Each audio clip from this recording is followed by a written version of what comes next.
Welcome everyone. Class 10th, Chapter 2, Acid, Bases and Salts. This is part 3rd. In this video, we are going to discuss about bases, what are bases, properties of bases and what is common in all bases. Okay, so now discuss one by one. What is bases? Bases are those chemical substances which have a bitter taste, which can utilize acids. All metal oxides and hydroxides are bases. Metal oxides, you know very well. Nature of metal oxide, basic in nature. All metal oxides, basic in nature. This is sodium oxide. Why we can say it is basic in nature? Because when sodium oxide dissolve in water, it forms sodium hydroxide. So we can say that is basic in nature. So all metal oxide basic in nature. Calcium oxide की बात करें, then calcium oxide dissolve in water and form calcium hydroxide. And these are hydroxide, sodium hydroxide, potassium hydroxide, calcium hydroxide, ammonium hydroxide and magnesium hydroxide. Magnesium hydroxide very important, you know very well. It is used as a antacid. Acidity में magnesium hydroxide it is used as a milk of magnesia, name of milk of magnesia इसकी tablets होती हैं, तो ये जो है acidity के लिए use होता है antacid की तरह. Ammonium hydroxide, when ammonia dissolve in water, it forms ammonium hydroxide. So these are bases. Water soluble bases. Bases, those dissolve in water, known as alkalis. A base which is soluble in water is called a alkali. Potassium hydroxide, sodium hydroxide, ammonium hydroxide, magnesium hydroxide. These all are water soluble bases. Water soluble base are more useful than the insoluble base. But generally हम जितनी भी bases की बात करते हैं वो हम water soluble base की ही बात करते हैं क्योंकि हम use ही उनको करते हैं जो water soluble base हैं. What do all bases have in common? सारे bases में क्या common है? जो water soluble bases हैं उनमें क्या common है? So look at here. NaOH, sodium hydroxide, when dissolved in water, it gives sodium ion plus sodium ion aqueous, means water में dissolve है, plus OH ion aqueous. KOH, potassium ion aqueous plus OH ion aqueous. Magnesium, it gives magnesium ion, magnesium B positive, aqueous plus OH ion aqueous. So all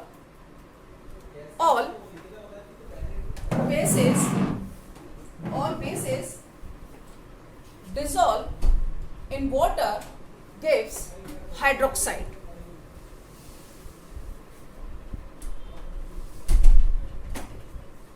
Give hydroxide ion.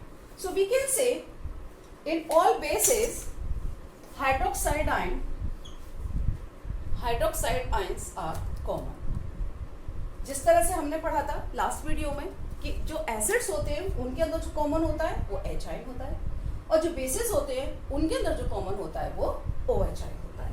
तो इस तरह से हम अगर basis की बात करेंगे तो बेसिस में जो कॉमन है वो है hydroxide ion. The properties of base, जब बेसिस को हम वाटर में डिसॉल्व करते हैं तो वो OH आयन देते हैं. Now, what is strong base and weak base? The strong base are those base which completely ionize in water.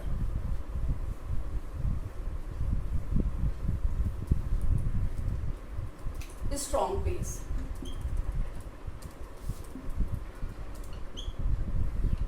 Those are completely ionized in water. Suppose KOH, NaOH. इसका मतलब ये है कि जब KOH डिसॉल्व होता है तो वो क्या देता है, वाटर में डिसॉल्व होकर के एक्वस देते हैं यहाँ, इसका मतलब वाटर में तो के आयन देता है और OH आयन देता है। तो सपोज हमने 100 KOH आयन लिए या 100 KOH मॉलिक्यूल लिए, तो ये आयोनाइज होकर के 100 पोटेशियम आयन देगा और 100 OH आयन देगा, इट मींस 200 हो गए। तो इसका मतलब है कि पूरा मॉलिक्यूल जो वो कंप्लीटली आयोनाइज हो गया। इसी तरह से NOH, सपोज हमने 100 लिए, इसने 100 ये दिए, 100 ये दिए, तो इसका मतलब 200 दे दिए, तो कंप्लीटली आयोनाइज हो गया। तो इन्हें हम बोलते हैं स्ट्रॉन्ग बेस। इसी तरह से वीक बेस होते हैं। वीक बेस कौन से होते हैं? वीक बेस वो होते हैं जो कंप्लीटली आयोनाइज नहीं होते, जैसे अमोनियम हाइड्रोक्साइड। अमोनियम हाइड्रोक्साइड को जब हम वाटर में डिसॉल्व करते हैं, calcium hydroxide, magnesium hydroxide, these are weak bases. जब हम इसको वाटर में डिसॉल्व करेंगे, सपोज हमने 100 मॉलिक्यूल लिए, तो इसमें 100 मॉलिक्यूल में से कुछ मॉलिक्यूल तो आयोनाइज हो गए, सपोज 70 आयोनाइज हो गए, और बाकी के अभी भी अनआयोनाइज अमोनियम हाइड्रोक्साइड मॉलिक्यूल है। तो इसमें अमोनियम हाइड्रोक्साइड भी है अभी, और NH4 आयन भी है, OH आयन भी है। इसका मतलब ये कि 100 में से सपोज हमने माना कि 30 तो आयोनाइज नहीं हुए, इनको हम यही लिख लेते हैं कि 30 हमारे बचे हुए हैं, 30 non ionise,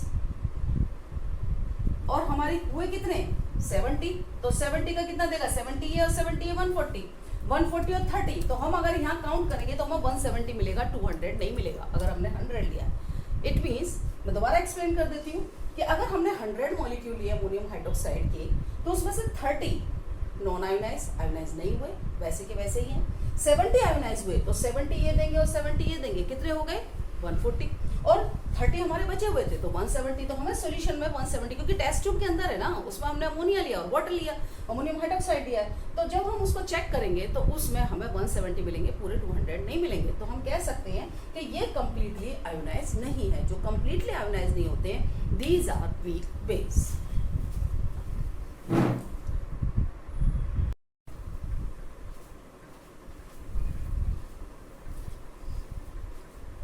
properties of bases, important properties of water soluble bases, क्योंकि जनरली हम जिनके बारे में डिस्कशन करते हैं, वो जिनके बारे में बात करते हैं, वो वाटर सॉल्युबल बेस ही होते हैं। बेसिस है bitter in taste, bases feel soapy to touch, bases turns red litmus blue. जिस तरह से एसिड ब्लू लिटमस को रेड में टर्न करते हैं, तो बेस रेड लिटमस को ब्लू में टर्न करते हैं। Bases conduct electricity in solution. Bases NaOH है सपोज, उसको हमने वाटर में डिसॉल्व किया, वो देगा Na ion, aqueous and OH ion. तो इन आयन की प्रेजेंस से अगर हम इसमें इलेक्ट्रिसिटी पास करें तो इलेक्ट्रिसिटी पास होगी, क्योंकि आयंस जो है वो इलेक्ट्रिसिटी कंडक्ट करेंगे। अगर हम एक बीकर लेते हैं और उसमें हम NaOH एक्वस भर देते हैं, और या फिर NaOH ले और उसको वाटर में डिसॉल्व करें, एक्वस NaOH भर देते हैं, डाइल्यूट NaOH भर देते हैं, और उसके बाद उसको कनेक्ट कर देते हैं वायर से, बैटरी से कनेक्ट कर देते हैं, बल्ब लगा देते हैं, तो बल्ब ग्लो हो जाएगा। क्यों? क्योंकि आयंस हैं और आयंस इलेक्ट्रिसिटी कंडक्ट करेंगे। Bases react with metals to form hydrogen gas and salt.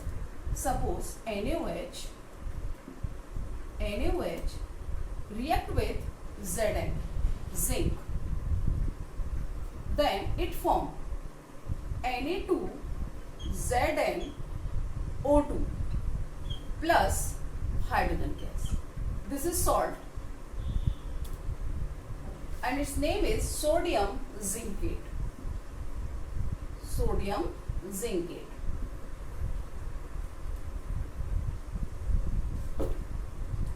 तो अगर NaOH की रिएक्शन हम जिंक से कराएं तो सोडियम जिंकेट बनता है,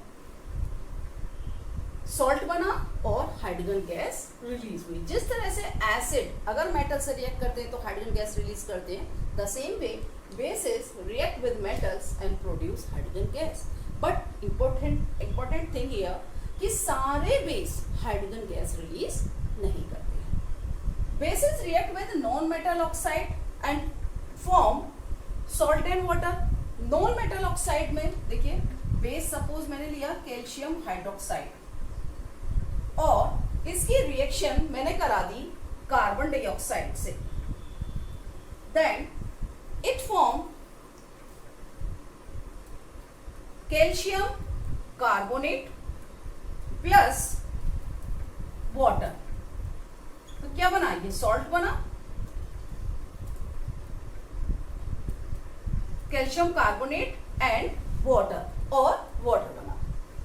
तो अगर base non metal oxide, carbon dioxide क्या है, this is non metal oxide,